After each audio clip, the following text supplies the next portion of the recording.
Hi everyone, I hope you're doing well. It's a beautiful sunny morning here at Woburn Golf Club and I've got something a little bit different to you today. Wow. There we go. Introducing Geoff Swain, former World Trickshot Champion, okay? Brilliant to have you on the channel, Geoff. Known you for many, many years, and I'm sure many people watching are well aware of your talents to hit balls in all sorts of interesting ways. And today we're actually going to make a video about what the viewers at home can learn to really improve their golf, but keeping it super simple. You know, as I coach, I like to keep things as simple as possible in terms of how I coach short game. And I know in terms of your shows, you're really getting into this now. So we have some fun and hopefully educate those at home. Yeah, I think it resonates through the show. It's great watching the trick shots. But for me, it's really important for people watching to sort of learn something, improve their game and go back and help out with their actual game. And you can relate that to some of the shots that we do. And a lot of the people that I see at corporate days and sort of charity days is, you know, they're standard golfers. You know, they're nomadic golfers. They don't get a chance to play an awful lot. So helping the game and putting a smile on their face is something that you want to do while you do the show, right? So, I mean, we'll go through a few things, but the biggest one is the slice, isn't it? That's I mean, the most common fault I've seen over the years, without doubt. Everyone's got it. But there's a real simple way of doing it, and it's how the club is delivered. I hear all this stuff about, you know, you've got to shallow out, do this, that, and the other. You have to make it simple for people to understand, and also relate it to something that they perhaps already know. So the ball spins in the same way as any other ball sport, Dan, doesn't it? Whether you're playing tennis, table tennis, cricket, football, kicking a football. Hitting you know, the swinging corner, for example. Exactly. You know, you're attacking. So if you're playing tennis, if you're hitting that little drop shot, you know, with a tennis racket, you're attacking the ball from here. If you're playing a forehand topspin drive, you're attacking the ball from in here. Same as if you're kicking a ball. If you're kicking a football and you're kicking it across it that way, the ball's going to spin left to right. And people get surprised when I keep saying the same shot over and over again. Exactly that. The sad thing is, once you are a slicer, you tend to have a slice forever. It's one of those shots that's really difficult to get rid of because, like you say, there's so much jargon out there about shallowing the shaft and all this sort of thing that, like you say, most golfers just don't understand exactly what that is. They don't. So we have to make it simple, and that's the great thing about with what you do. They're benefiting straight away, and that's what that's why we're doing this little tour next year. They're benefiting straight away from what you're showing them how to do it, and then I get people up in the show to do it. So that it proves to everyone else that wow, that's magic, really. Totally. I did my first DG Invitational event a few weeks ago, which is a fantastic event for my app subscribers, and you came along and did a show afterwards. And we got this guy out there who's only ever hit slices all his life, all his life. He was hitting them out of bounds on the Pratt's area after we'd finished, and you got him hitting a draw in one shot. In one shot, he did his first draw of his life in one shot.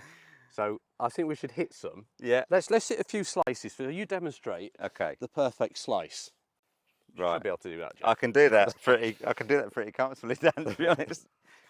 So look, the path is that, you know, you don't get technical about it. You relate it to something that they know, tennis, football, whatever, and then you then bring it back to golf.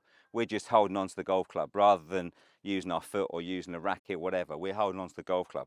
And the path that club takes is obviously across that way to put the left to right spin on the ball. So we explain that very simply.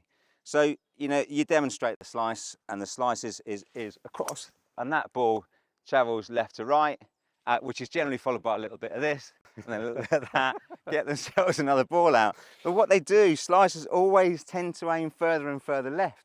Just exaggerates their problem. And if they're playing around a course like the Dutch you see at Woburn, you haven't got a start line. You've got nothing there. Well, that's a good point, actually, because I think golf is such an instinctive game. It really is. And so if the golfer's hitting it more to the right, what do? They aim more to the left. And it's only going to get worse. It's just like putting a Band-Aid on a problem, isn't it? It's not really going to get any better. It's certainly going to lose so much distance when you've got that much coverage. Absolutely. So I then do a little set where I go aim further and further left, but then I sort of aim straight down the target. I get my whole body aiming at the target, because if you understand how the path of the club needs to attack the ball, you can stand however you want to stand to it, face onto it. But if that club is taking that path, you can hit it nice and straight. There you go. That's right. It doesn't really matter. And the other one we do is, and this is where we get someone to have a go at it. We get our facing the audience, back facing the target, club facing at the target. And this is what I love, actually, by the way. And I think this is I think for anyone watching, if you've struggled for slicing for years, if you did this drill that Geoff's about to demonstrate, it would just, I think it will totally change your golf, because it'll give you a feeling for the first time of actually swinging what you call a bit more on the inside line, and then the face is able to turn over, which is the exact opposite to what you thought for so many years. So yeah, I mean, you can't get more shut than that, right? In terms of your stats, and right? we're exaggerating the issue, and that's the whole idea. We exaggerate the problem and then the fix, so that then they can go back thinking, okay, you perhaps don't need to go as far back as that, because the driving range, you might get a few looks if you're going to stand with a bag or standing on the first tee of a monthly medal. But what this does is straight away you're just here, and you have to get that path coming in on the right as well, if you go to the top of the backswing from there, if you just stop at the top, I mean, you try and, so we know that the slicer comes across the ball, don't we? We just mentioned that. So to come across the ball for the target here, Geoff would have to come on that line. Now you try and actually do that. You actually physically can't do it. It's virtually impossible. It's virtually impossible to do. You can do it, but it's virtually impossible to do. So that is going to get you swinging this way. Absolutely. If you're a slicer, perhaps for the first ever time. And what happens when the club is coming from the inside, you can start to release the club. Exactly that. So I think we'll see this one go right to left. And then you get a nice little right to left shot. There we go. Amazing. That is just a perfect 10-yard draw. And it's gone, it's probably gone about 40, 50 yards. I perhaps need to do this on the regular game. But we do, and as with your day, Dan, we get someone up for the very first time that's never stood that way to a golf ball, completely alien to them, but they hit a right to left ball flight. And it might not be as great. I mean, the guy that we had at your day hit it fantastically well. And you don't, sometimes you don't get that great strike with it when someone does it for the very first time, but you still see the ball flight right to left. You still see what's happening with breaking the back. Absolutely. And that's the thing. And I think the big point you mentioned there a few minutes ago was exaggeration, because when you're trying to change a golf swing, any aspect of golf, but particularly swing, full swing, where the brain is trying to hit it, particularly with driver, we're trying to hit it hard, we end up coming across. I think it's so hard to go from like the fault to where you need to be.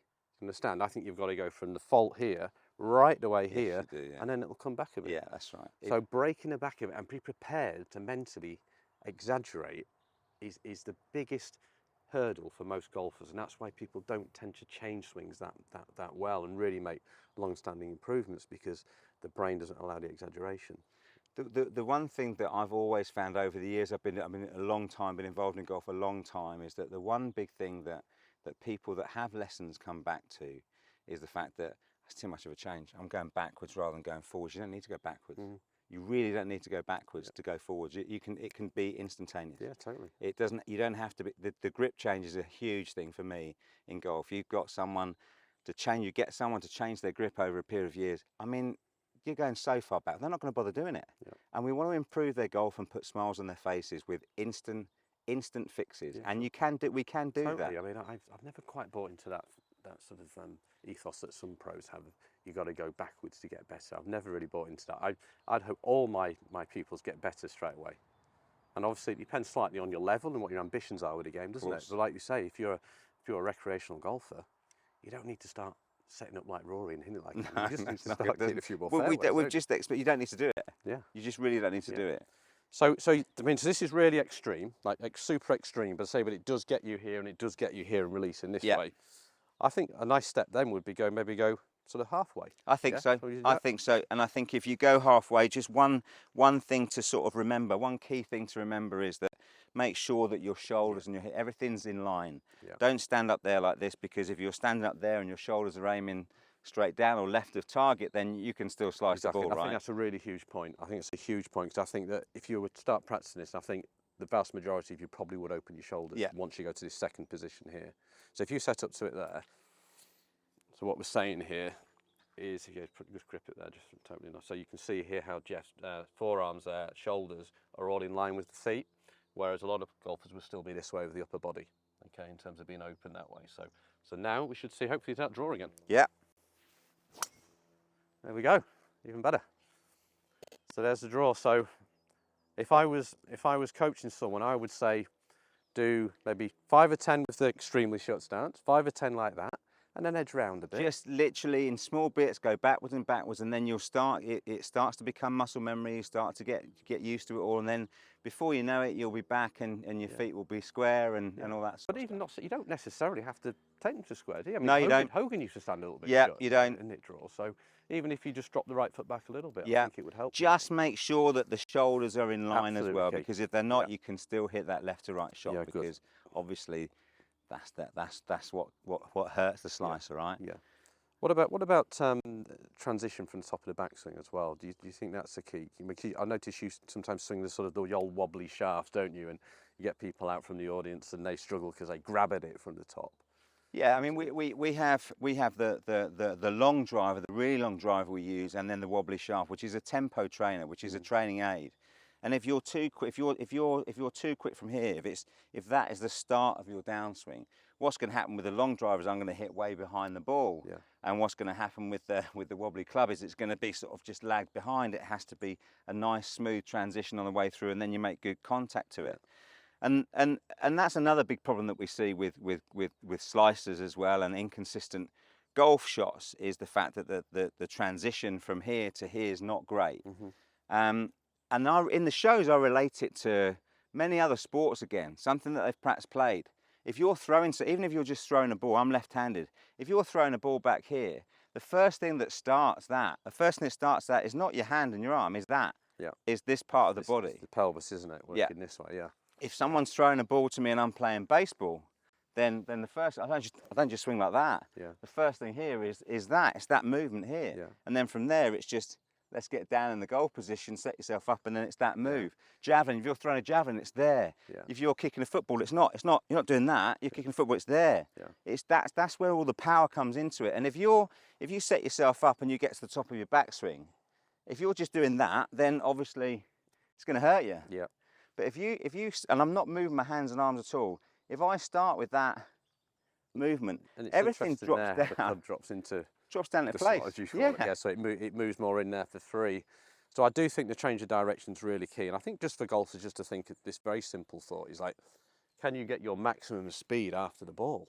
I mean, what a simple thought that is. Yeah. Most people, I think the vast majority of amateur golfers, their quickest part of their swing would be here. Yeah. And then they're actually decelerating to the ball. Yeah. So if you can just think about, okay, how do I get that speed there? Like you say, the hips should start working a little bit more that way. But relate it to something that you know. Yeah, throw a ball, or you know, just if I threw a ball up in the air, it wouldn't just be that. If I sort of throw up a bit in the air and hit it, this would come forward. You can see how your hips have moved through like a golf swing there, but obviously that didn't look much like a golf swing in terms of how we normally would, but you can see your hips worked almost identical to how they would normally. How it should be. Yeah. You know, how it should be. And it's and you have to relate it to what people know. I always ask people that come out, and if I'm doing lessons, for instance, what other sports have you played? So that I can then relate it to what they already know. Yeah. And then that's really key. Yeah. Because if you're starting to give them a load of jargon and they don't know it and they don't know the feeling of it and all that sort of stuff, can't relate it, you're struggling with it, really. Yeah. Talking about left wrist angles and all that sort of thing. Yeah. You can forget it. Yeah. Everyone's going to go back saying, okay, it might have sounded great, but I haven't got a clue what he's been on about. Yeah. Or why, really. Yeah. And that's the key to it. Yeah. I think unfortunately, a lot of lessons, a lot of the lads and the lasses that are out there, you know, they're out there for 40, 45 minutes. And just to give somebody one thing to think about and work on that one thing is tough, because they'll say, oh, you know, next week we'll work on this and that'll get you to... Yeah. You've gone then. Yeah. You can only really do one thing at a time. Take a look at them and see what their big problem is, and then work on that. You've got the confidence, so that's actually what people want. You don't have to feel like you've got to give them everything. No, you really don't. So I think simple drill, let and repeat. Try and relate it to something that you know, tennis shots, or throwing something. Get used to that feeling of that hip moving through, and then, you know, for me it really is, because in the shows I do the tall tee stuff, and it's that first. Yeah. So for me, the simple thing to do is to think that someone's throwing a ball at you, and you've got a baseball bat or whatever, or a cricket bat, and actually you're into that, and you're into that movement. And then I just then bring that down into my golf swing, just by obviously bending over from your hips, and then just sort of... There we go, hit the perfect draw again. And you're away, and everything's gone through. So would you recommend golf, if obviously time's really tough, isn't it? People find time, but hopefully you could find 5 or 10 minutes a day. And if you could go out into the backyard or whatever and just get the club up here and make some swings. Yeah. Okay, you can see how everything starts to move. Yeah. And just gradually lower it down. Yeah. I mean, I think that would be really good for a slicer as well. Really 100%. simple. Yeah, 100%. Because if you're starting with this, like we've just shown, if you're starting with this down there, the club is coming back down in a good place, right, in a good position. If you're starting from this, then you're throwing it outside, and then you're hurting really. Yeah. So what about the hookers of the ball then? I mean, basically it's the exact opposite, isn't it? But yeah, how would you sort of go about helping a hooker? I mean, you have to look at, you know, I'll get someone out to hit a couple of shots. Obviously, you have to look. But one of the biggest things for me, and one of the problems is that, look, hookers generally have a poor grip, and whether that's because they feel they're holding on to it and they can hit it further or harder. Because I think the golfer feels like they get it a little bit more in their hands, don't they? Yeah. So if you just do that grip again, just so if we just go in on the grip here. So a strong grip, this would mean where both hands are basically too far to the right on the golfer for right-handed golfers. That would be a hooker's grip. Yeah. And then obviously the opposite for someone that sort of slices the ball. But someone comes to a lot of people and they've got a grip and they're hooking the ball and they've got a grip like that. They're saying, got to sort your grip out. Yeah. It's the hardest thing in the world to get right if you're a golfer that you've been playing for some time. Dustin Johnson's got a really strong golf grip. That's right. There's a number of examples. His club face is facing the sky when it's at the top here. But what he does is he holds it off. Yeah. He holds that off so that it hits a nice little left to right shot. So what I get people to do, and we've done it in the shows, and it absolutely works, is that stay with that grip. You're fine staying with that grip, but just try and get the club face to be nice and square over something that's in front. Longer through the exactly that. Longer through the impact zone. Yeah. And they don't have to change the swing. Yeah. They don't have to change the grip. Yeah. We're changing the swing by getting them to think about that club face going over there. Yeah. And then they hit it straighter. Yeah. And what we're doing is we're naturally getting them to hold the club off for longer. Yeah. So therefore it's not now here, low left. What it is now is that the club face is staying squarer for longer. Yeah, they're just matching the grip to an impact feeling, Absolutely. And we're giving them something visual to think about. Yeah. Rather than and it's simply as that. You can set yourself up here. This would go way left for me. But if you can get that club face to go straighter, there you go. There's actually a left to right ball flight with that. The same as Johnson. It's a left to right shot because you've got the club face staying squarer for longer. So it seems a lot of things we're talking about here is actually trying to get the golfer a bit more aware of their natural instinct. Yeah. As a human being, but as a golfer as well. What we already do. What we already do. If you take high and low, for instance, so many people sort of say, change your ball position, this, that, and the other, and all that stuff. You don't have to do that. You don't have to do that. You know, if I give someone a ball here, and I get them to throw it up in the air, they'll do that. Try and throw it as high in the air. That's what you'll get. That's what you'll get. Yeah. If I get someone to kick something up in the air, they'll do that, up, kick it high. They'll do that, it's natural. Yeah. So their position is up here already. Yeah.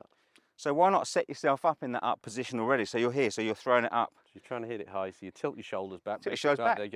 But that's what you do naturally, right? Do, yeah. So set yourself up in that up position and don't change your swing. And that ball... There we go, we've got a moon ball. That ball travels higher naturally without changing your swing, which is changing the feeling that you have within your normal shot. So this is good. I think a lot of golfers get scared about trying to change straight. Oh, it's too much for me. But it couldn't be easy. Move the ball position, this, that, and the other. It might go a little bit left to right. Set yourself up in something natural that you know. Look high. Yep. To hit it high. Yep. And look low to hit it low. Yes, it's as simple as that. Yeah. So let's see a low one. So the low one is exactly the same as that. If you're throwing something down low or kicking something down low, you're on the top of it more, aren't you? More, yeah. So set yourself up in that low position. So you're on top of it a little bit more. And then normal swing, and that ball travels lower naturally. Yeah. Very good. Good one to win that. That's fascinating. So if you're a player who's got a really, really high ball flight, you practice the opposite. You practice the lows and vice versa. If you can't get it in the air, practice that. And you might find a middle ground. Yeah. Relate it to something that you can relate it to, rather than taking a look at loads of things that you see out there. Might not be for you, but what is for you is something that you can relate it to because you've already got it up here. Yeah, totally. And that's the key to it. The simple teaching, simple stuff. And let's bear in mind, we're looking at here, not looking at guys that are going on the tour and all that sort of stuff. Exactly. And loads depends on the ambition of the golfer. But like you say, most golfers that we see I basically golfers just want to enjoy their game. Enjoy the game and improve as comfortably and as easy as they possibly can. Yeah. And that's when you put a smile on the face. Yeah, totally. And that's a lovely thing. So, so the shows you've done they've been amazing over the years, haven't they? What got you into trick shots in the first place then? I saw, like I tried to play. I think like all of us at a young age tried to play. It wasn't going to be for me, not talented enough at that, and I loved the game. I saw a guy called Noel Hunt doing some trick shots. Noel's still about. He's over in the Philippines at the moment, but and I thought, well, that's such a great fun. And there was always time in a corporate day or a charity day where it was like a lull time, and I thought, well, that's perfect. Can we try and get something going here that's similar? Take what Noel's done and try and move it a little bit, move it on a little bit. And Noel used to come out in his +4s with a big book of learn how to play golf, and there's this massive big book to fill it. Yeah, no, exactly, brilliant. Yeah. So talented. Yeah. And I sort of practiced a few bits and pieces and nicked some stuff from him. And then there was a guy in America, Chuck the Hitman Hitter, who did a bit of moving ball stuff. So you just try and think, well, if he, and it grabbed you like golf grabs you. You can hit 1 out of about 10, and you're thinking, wow, I can do it more. I can do it more than. And I loved it, and just carried on doing it. And then we had a couple of World Championships, and I fortunately won the last one in 2006, just by the different stuff that I was doing, shaping a moving ball. Yeah. And when you're shaping a moving ball in the show, nothing's different. Yeah. I'm attacking it from where I know exactly what I'm doing. Yeah. If I'm exactly as a stationary ball, it's just moving, but I'm attacking it from the angles that I need to have to get the ball to change flight, even if it's moving. Yeah. So I used to play a lot of tennis. The hand-eye coordination. I was going to say your hand-eye coordination must be it's pretty good. Yeah. So that works nicely. Yeah. And I do a little, sort of set in the shows, which is sort of relates cricket and tennis together and stuff, and shaping it. And fortunately, I won the last one that they had, which was great. And then it's moved on from there, and I've done some. Fantastic things. Blimey, it's taken me from doing shows all around the world, and even umpiring a tennis match with Serena Williams, which is a little bit weird. But there's loads of. I've loved it. Yeah. And I've tasted that. Get out, do a lot with the DP World Tour now, and sort of host clinics with the players and have a little bit of fun with them, makes it a bit more engaging, then get stuck into the audience, ask a few questions. Yeah. So it's come on, it's moved on, I love it. But I think the way in which you do it, in terms, like you say, I think the timing of the day is perfect. Yeah. Like everyone comes in, they've had a great day on the golf course, they'll grab a beer, and then they head out, and then you just sort of half an hour or so That's there. It. And then they're in for the prize giving and the dinner. So I think it works brilliantly. And you've got a new show. Yeah, so I don't really want it to be called. It's been trick shot shows for a long time. Yeah. Yes, we're still going to do the trick shots, but as we've perhaps demonstrated this morning, we're going to do the trick shots, and we've called it the You Wouldn't Say No Tour. And the idea is that we get the same people, obviously, that are attending the golf day, and I get stuck into them. So there's nothing set up. I don't know what's coming. I just set up a couple of pyramids of balls, and the You Wouldn't Say No Tour is I can go to a golfer and just go into the ground and say, look, if there's any part of your game that you want me to improve, what would it be? And they'll say something to me, and I'll say, okay, so you wouldn't say no if I could improve it. No, I wouldn't. That's the idea of the show, right? You wouldn't say no to it. And then we come out and then we do it. So it's a bit ad hoc. It's not set up, because I know what I'm doing within a show to a certain degree when it's set up. I don't want that. I want That's nice. You're working with the individual. Yeah, I want that whole feeling of I'm not sure what's coming out now, but I've got, everything that I need to have up here and explain and demonstrate for them to improve their golf within that half an hour, 40 minutes that I have them for in a simple way is there now. So we're going out with it next year, starting on next May. And I'm really looking forward to it, because for me it's ad hoc. I don't know what's going to be coming. Yeah. And half of the show really is about engagement with the audience and having fun with them and all that sort of stuff. So I love it. It's great. It's so funny when Geoff speaks. It's brilliant. You've got a line for everything. It's fantastic. That's why I'm doing it a long time. So if people want to get involved with the tour, how can they reach out? Just drop us a line to Geoff Swain. I've got a little website, and Golf Unplugged is the sort of strap line to it. So Geoff Swain Golf Unplugged on the social media bits and pieces, and we'll be letting you know whereabouts that they are. And if anybody wants me to visit the club for an evening and have a barbecue and stuff like that, they're great fun as well. Not just the corporates, but to get you to a club where everyone knows each other and they've got a beer in their hand. That's I think it great takes fun the golf as well. Day from being like a good day to like an unbelievable day. Yeah, it's good fun, isn't it? We have a bit of a laugh with it. Brilliant one we do. It's fantastic. So hopefully, you really found that useful in terms of like some really simple drills and exercises you can do to get better. But the main thing is it's about developing and understanding your instinct can do so much if you just understand how you can adapt different ways of thinking from other sports and just basically human life in terms of and moving it into your golf. So it's been great, Geoff. Yeah, I thoroughly enjoyed it, mate. Really Thank enjoyed you. it, and look forward to doing more. Hopefully you can sort of a short game out.